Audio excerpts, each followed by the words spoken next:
Įsivaizduokite maldą išdygusiai ne ežero pakrantėje, o tiesiog tarp trinkelių Vilniaus centre, Gedimino prospekte, pačiame šventinės mugės įkarštyje šalia scenos.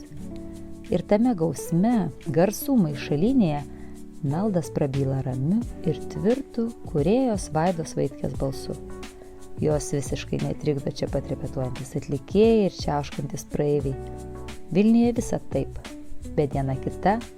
Ir Vaida grįš į Skuodo rajoną, gamtos glėbį, kur toliau ramiai iš meldų pins aksesuarus bei interjero elementus. Šitaip jį kūrė jau 17 metų. Ir nieko specialiai. Bet tokia prabanga. Ko meldai savaime kaip augalas gali išmokyti žmogų? Žinau, kaip žolė. Kiek jie bevindytum, vis tiek atsigauna ir vėl iš naujo. Kiek bepjautum, vis tiek atgauna. Gyvybingumą. Tada atsirandu tik ten, kur turiu kažką pasakyti arba kažką parodyti. O jeigu ne, tai aš tiesiog tada į gamtą ir kaupiu viską. Nes gamtoj net sąmoningai aš nieko negalvodama, kad kaupiu, man tiesiog kaupiasi, nes gamtoj ir atsiranda vietos vertingiems dalykams, pradedant nuo minčių ir idėjų, baigiant iš viso kasdienybės sprendimams. Nes aš ką pajaučiu, sakykime, Vilniui, kadangi aš laikas nuo laiko vis tiek čia atsiduriu, pabūnu ir vėl išvažiuoju skirtumą, kad yra visko labai daug ir labai per daug. Ir tas per daug žmonės vargina, nes didžioji dalis tos gausos yra nelabai vertingi dalykai. Yra daugiau tokie, kaip pasakyti, jie turi trumpalaikį efektą, bet neturi vidinio turinio stipraus jėgos. Ir kaip aš sakau, yra toks skirtumas tarp, sakykime, šaltosios ugnelės, kiek dega ir kiek dega laužas. Ten, kur aš esu ir kur aš atsiduriu, ten visur yra dalykai, kurie turi ilgalaikį, jie maitina ilgalaikiškai. Kai aš jausiu, kad aš pradedu užsisukti, ciklinti ir kalti kaip varštelius, toks, kaip, ta prasme, nebeduriu ką pasakyti, bet iš inercijos kažką vis darau tik daryti, aš jau seniai esu savo pasakius, kad aš sustočiau. Bet yra fantastiški dalykai. Man duoda kažkokius arba gyvenimo įvykius, arba kažkokius vidinius poreikius, kur aš tiesiog atsiduriu naujose aplinkybėse, kurios priverčia mane gilintis, priverčia augti gilį. Ir iš to turinio, ką aš sprendžiu gyvenime arba atrandu iš to gylio naujai, natūraliai persikelia į dirbtuves, į mano darbus. Kai studijavot kultūrologiją, turbūt ir dėstytojai turėjo tam tikras kryptis, kur jų studentai galėtų nueiti. Ne, tada neturėjo, nes tada ir buvo problema, kad tada buvo atskiri stalčiukai tokie.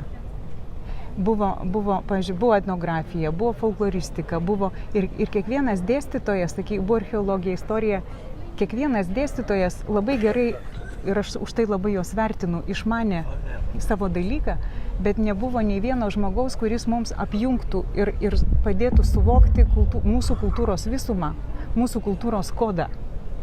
Ta prasme, tą vertę, nes jie visi turėjo savo stalčiukus, bet nebuvo savokų, kurios buvo vienintelis Beresnevičius amžinatilsį. Bet jo žodynas mūsų smegenėlėm, 18-mečių, buvo tokio, kad mūsų smegenys sproginėdavo nuo šito jo pločio, aukščio ir gylio. Ir kai aš baiginėjau universitetą, aš supratau, kad aš mokslo tikrai ne mano sandara yra, man reikia kažką čiupinėti. Ir po univerkės aš išvažiavau tiesiog į dirbtuves pas žmonės, kurie su medžiagom, pas amatininkus, pas dailininkus. Tiesiog mokytis, tiesiog mokytis. Kaip jūs apskritai meldus atradot? Jo, buvo pauzė mano gyvenime. Aš 10 metų keramiką lipdžiau ir aš viską dariau be žaidimo rato, mano visos formos buvo lipdant. Ir matyti. matyt, per keramiką aš gavau tokią labai gerą vertę didelę, kad aš pajusti formas. Ir tai aš būčiau galbūt tęsus toliau, bet buvo 2009 metų krizė, o aš ten paskutinėme etape dariau tokius pano darbus, kur būdavo, reiškia, namų židiniai ir aplinkui sienos židinius. Aplink židinių sienos. Ir buvo toks etapas, kai žmonės tiesiog sako, žinai, sako, mes vos stogus užsidengėm. Dabar visiškai nei kito, kad kažką dar leisti savo prabangą, žinai. Ir aš supratau, kad yra pauzė. Ir kai ta pauzė prasidėjo, jinai man kažkaip, aš grįžau į savo tėviškę, o mano brolis yra muzikantas, kuris keliauja po pasaulį ir jis bekeliaudamas, kadangi domisi irgi ir dailė, paveikslais, architektūra, jis koncertų metu kažkur, kur jis tiesiog išplėždavo iš kur žurnalo ar dar būdavo, tiesiog vertus kažkokius dalykus, man krūvą siūsdavo tų nuoplaišų ir mes ten į krūvą pas save kambarį, žinai, kraudavom ir kažkaip aš namie ten krapščiausi ir iš tos krūvos man tiesiog iškrito lapas. Spalvotos nuotraukos, reiškia, kur parašyta, kad Anglijoje restauratoriai pina demblius ir reiškia, ruošia kūrybinės savaitės mokymus. Su adresu viskas. Ir aš parašau broliui, jis kaip tik tada Londone buvo, sakau, ar tu gali pasidomėti. Ir jis man perskambino, sako, po mėnesio. Važiuojam. Jis mane palydėjo ir aš išvažiavau ir kadangi po keramikos aš labai jaučiau formas visas, tai aš ten, kai atsidūriau pas tos restauratorius, mes pradėjom daryti, sako, tu žinai, kad sako, mes tau principus tik tai pasakom, tu sako, viską tu turi, jeigu sako, toj vietoj, kur tu gyveni yra meldų, tu sako, negaišk ir tu važiuok ir pradėk daryti pati. Ir aš išvažiavau. Ir tada, kai atvažiavau, reiškia, atgal į vietą ir tiesiog pradėjau pjauti meldus ir paskui pradėjau žiūrėti, tiesiog daryti, kodėl man taip savaimiškai viskas gaunasi. Tai dėl to, kad šita medžiaga tiesiog yra mano vidinės sandaros dalis, kur tiesiog, taip kaip kvėpuoti.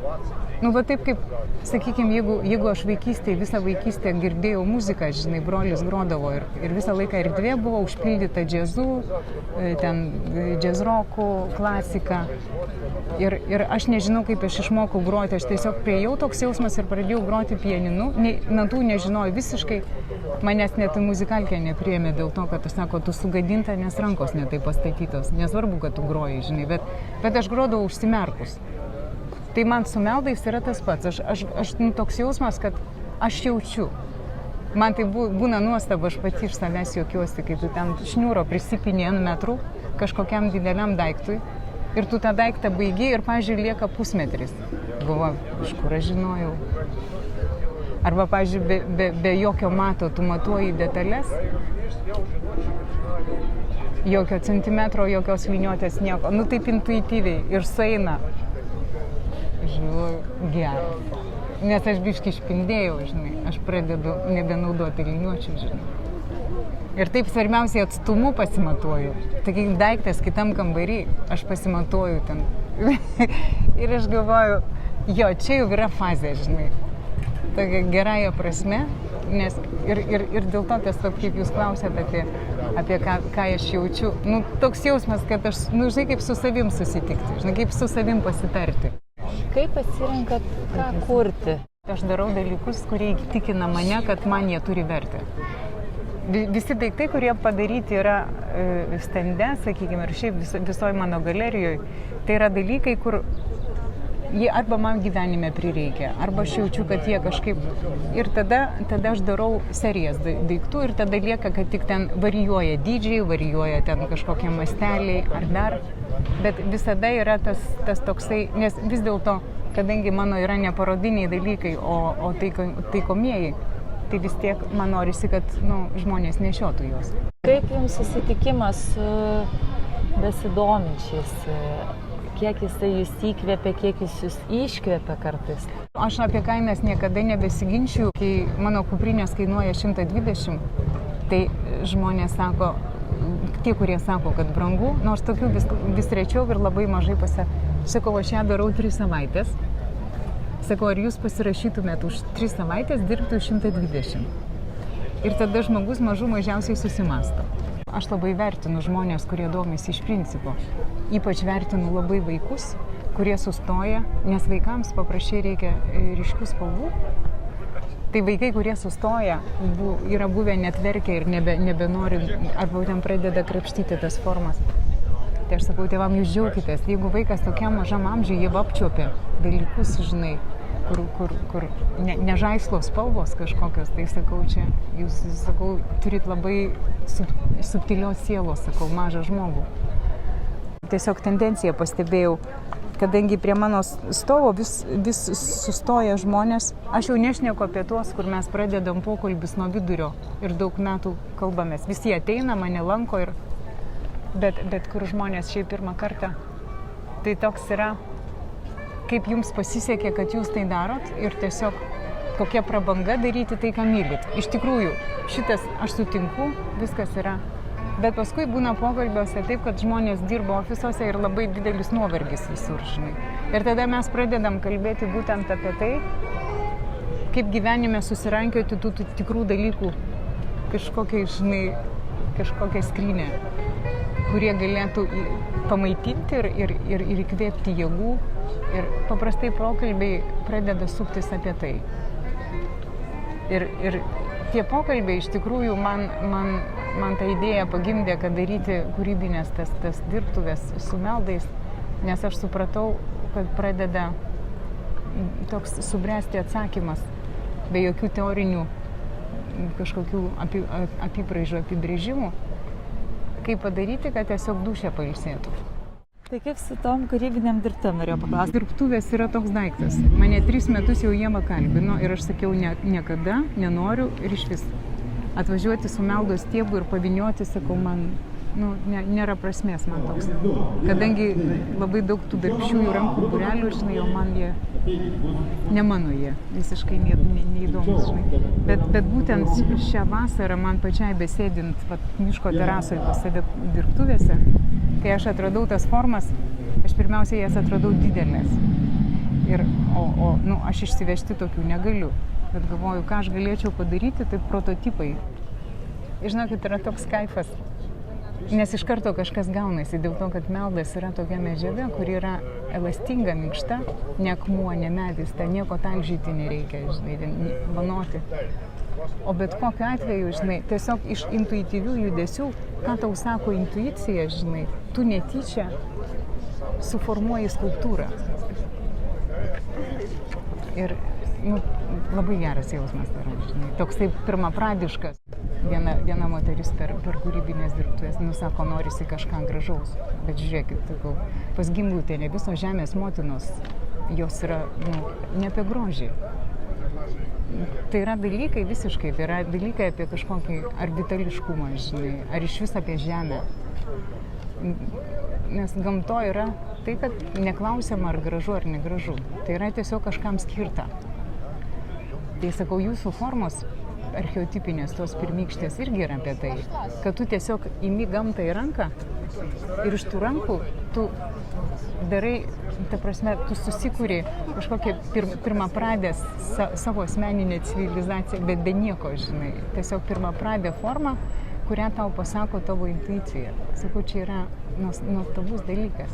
Ir sakau, tai neturi būti gražu, bet sakau, tai yra jėga, tai yra stipru. Ko nesimato dažnai žiūrint į jūsų darbus, tai minėjot ir siurbelės prisisegusios prie kojų, ir erkės, ir pradėjot nuo odų. Tai ar visą tai gavot kaip staigmeną pradėjusi darbuotis, ar jūs buvo tam pasiruošus? Viskas yra paprasčiau. Tu turi idėją ir tu išsiruoši tos idėjos daryti. Ir kai tu išsiruoši jos daryti, pasirodo pakeliui, labą dieną. Uodai pietauja, o tu esi jų desertas. Aha, gerai, nekreipsim dėmesio. Paskui atvaro aklių kompanija, žinai, pietauja akliai, žinai. Apsitalžai tos aklius, žinai. Ir viskas, ir tu priimi kaip duotybę, žinai. Bet kadangi idėja yra stipresnė negu uodai ir akliai, tai tu juos ištaškai ten, žinai, arba paskui jau iš vis nebekreipi dėmesio, žinai, ir išsikasai vakare ten visą kūną užpili spiritų ir viską, žinai. Bet turi būti idėja stipri, nes nėra laiko morališkai kažkam ruoštis, nes yra užsiėmimų pakankamai daug. Ir be dirbtuvės yra dar ir sodas, ir daržas, yra daug dalykų, kur tu dar ir tuos dalykus pasidaryti, žinai, turi malką susiruošti žiemai. Tai žinokit, nėra laiko niekam morališkai ruoštis. Tiesiog tu priimi kaip faktą. Kaip tokį griaunantį dalyką paminėjot pakrančių supramogėjimą, kai dėl kažkokios estetikos yra išpjaunamos. Nu tai čia man, čia žinokit man tik. Visiems kitiems yra labai gerai. Taip, bet aš pagalvojau, tai gal galėtų jums tiesiog nupjauti tuos meldus, nereiktų nei siurbelių maitinti, nei uodų. Kada tokius krantus padaro, ten juos išvalo, išcementuoja, išasfaltuoja, supila smėlį, žvyrą, žinai, ten meldai, ten išdikti nebeturi per kurį, tik tai iškiža galvą, juos iškart nupjauna, žinai. Ten. Čia suprantat, čia yra mano problema, kad man tai netinka. Žinok, visai tautai tinka ir visa tauta kaifuoja, o man kadangi netinka, aš pasipustau padus ir išvarau ieškoti laukinės gamtos, kur turistai nevažiavę dar. Ir aš tokias vietas susirandu. Suprantat, tokios sandaros žmonėms kaip mes reikia tiesiog kitų vietų ieškoti. Žinai, kaip žvėris, kai jos iškirsto miško išvaro, jie į kitą mišką varo. Nu tai mes, žinokit, šitaip. Mes gamtos dėsniais gyvenam, žinokit. Kažkada atvažiuoju, žinai, pjauti meldų, sėdi ant kranto, žinai, reiškia laužą kūrena kompanija žmonių, žinai. Moteris, du vyrai. Aš atsiprašiau, sakau, pusvalandukui, jūs nekreipkit dėmesio, manęs čia nėra, jūs švęskit, žinai. Ir aš įbridau į ežerą, pjaunu meldus, žinai, savo. Ateina vyras, žinai, su baltom kojinėm, be batų. Sako, negaliu žiūrėti, kaip jūs vieną tempėt. Sako, leiskit man padėti, žinai. Nu, sakau, briskit į vandenį, žinai. Ir jis žmogus brido į tą vandenį, o ten stiklų, žinai, susipjaustė koją, žinai, tos baltos kojinės kraujas ten. Dieve, sako, aš taip norėjau padėti jų. Nu, būna stiklų kartais, žinai. Aš, pavyzdžiui, kaip pirmais metais tam krante savo susipjausčiau kojas, nes ten, žmonės švenčia ir tiesiog mėto butelius, o butelis kartais atsidaužia į akmenį, per pusę perskyla ir o aš kadangi, man basai, toks kaifas yra basai pjauti meldus, vaikščioti krantu.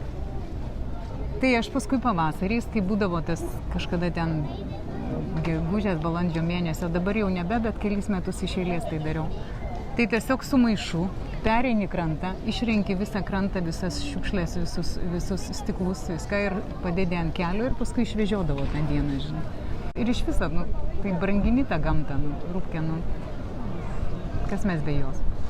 O ne apima pasibjaurėjimas, kad tas stiklas atsiduria būtent, atvažiuoja į gamtą ir išmeti butelį. Ne. Ir dar palieki kitam. Apsitveri, tai galvoju, gerai būtų, kad šitą neužsirožytų, ne koks uždegimas, kad nebūtų, bet šiaip tai, gyvenimas yra visoks ir kažkaip, kas iš to? Kas iš to? Kai aš pasipiktinsiu ir vaikščiosiu su rauktų veidu, žinai, arba ten kažką tai ten, žinai, bet žinai, kas yra faina? Tas žmogus, kuris šventė ant kranto, jeigu jie kada nors nuo to kranto metė kokį butelį, tai jis pats ir užlipo.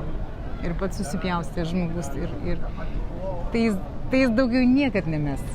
Supranti, viską už mane, viską išsprendžia gyvenimas. Aš gyvenu dideliam nuotykiai, žinai. Toks jausmas, žinai, kad aš, pavyzdžiui, mašinos neturiu ir aš meldus vežu su tokia tačkė, žinai, kur ant tačkės šiknos yra parašyta džipas su dviračiu. Ir aš taip varau su šortai, žinai, per miestelį, žinai. Žmonės važiuoja, mane sveikina. Supranti, visur yra nuotykis, žinai.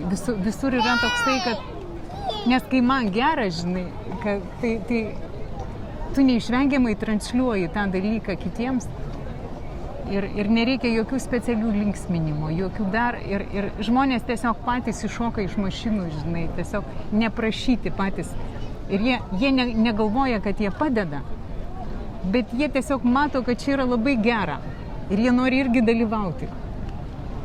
Ir taip gaunasi, kad aš dar net nepradėjau galvoti apie pagalbą, o žmogus man jau problemą išsprendė. Na, ar pagalvojat, kad šitas gyvenimas, kuris per 17 metų atėjo iki šito taško, galėtų radikaliai pasikeisti kitą kryptimą, atsirasti dar kažkokia nauja medžiaga ir visai kitas gyvenimo būdas? Aš kadangi apie visumą visada kalbu ir jeigu aš atsirandu kažkokioje vietoje, tai aš toj vietoje matau labai daug galimybių. Ir jeigu aš šalia meldų dar turėčiau, jeigu man iš vis miegoti nereikėtų, aš jau paskutiniu metu miegu 4 valandas tik tai. Tai jeigu dar para šiek tiek išsitemptų, tai aš jau, sakykime, ten, kur mano dirbtuvės, šalia auga dilgėlynas, žinai.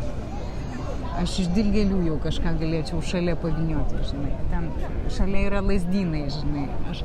Veiklos yra tiek daug, kad jeigu aš dar nuo meldų turėčiau laiko,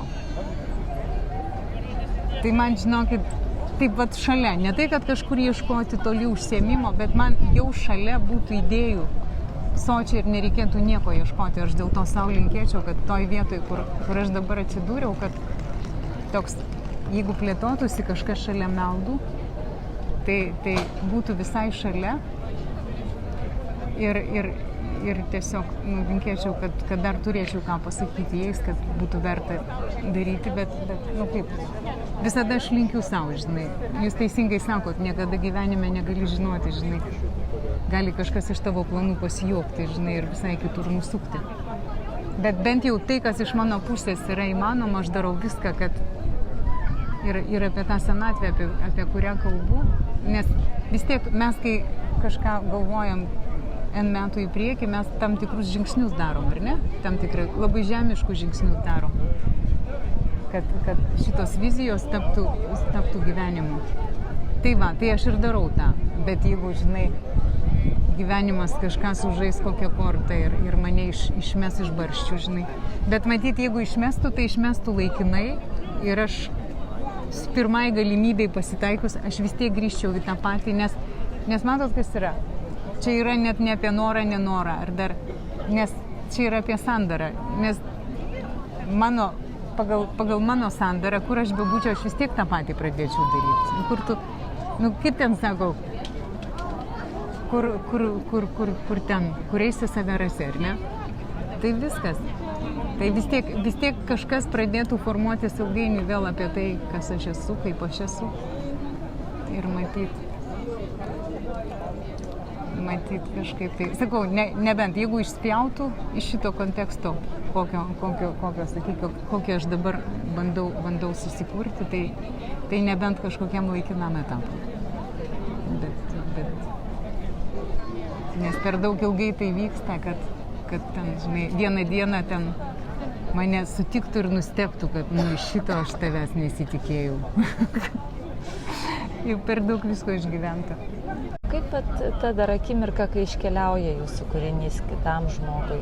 Ar būna, kad gaila, kad tenka kažkaip atsisveikinti? Dažniausiai iškeliauja tie, kur pasidarai ir taip galvočiau ir aš noriu, ta prasme, jeigu liks, aš nešiosiu, žinai. Tai dažniausiai šitie iškeliauja. Bet šiaip, kai tu pamatai, kaip ant žmogaus šitas daiktas nugula, žinai, ir kaip jam papildom visumą, žinai, arba kaip ten papasakoja, kam dovana bus, kokiam žmogui. Tu iš karto džiaugiesi kitą kryptimą. Tu jau džiaugiesi ateičiai apie tą gyvenimą, ašgi pasidaryti galiu, žinai, čia man ne problemos yra. Man daugiau yra džiaugsmas, nes džiaugsmas dėl to, kad rezultatas ir kai tu matai, kad ypač jeigu žmogaus savasčiai surezonavo tas dalykas, žinai, ir jis irgi turi. Nes kaip aš sakau, mano darbai yra tokie, ne ta versija, kada pamačiau efektingai trumpam ir paskui praėjo, bet mano darbai yra tokie ramus, bet jeigu jau prilipo, tai ilgam. Ir taip žmogus nešioja, kol nudrengia visiškai, žinai, ir taip jau ir dar, ir toks jisai prilimpa ir nesinori su juo išsiskirti. Tokie ilgalaikiai. Norėtųsi tikėti, kad ir su šiuo pokalbiu jums dar nesinori išsiskirti, nepaisant fone nuolat girdėto mugės šurmulio. Čia buvo tinklalaidė Autoriaus diena, jos pašnekovė Vaida Vaitkė ir aš, žurnalistė Milda Paukštė. Kviečiu atrasti ir ankstesnius tinklalaidės įrašus bei nepraleisti būsimų. Šį projektą sumanė galerija Balta Balta, o jį palaiko ir finansuoja Lietuvos kultūros taryba. Iki malonaus.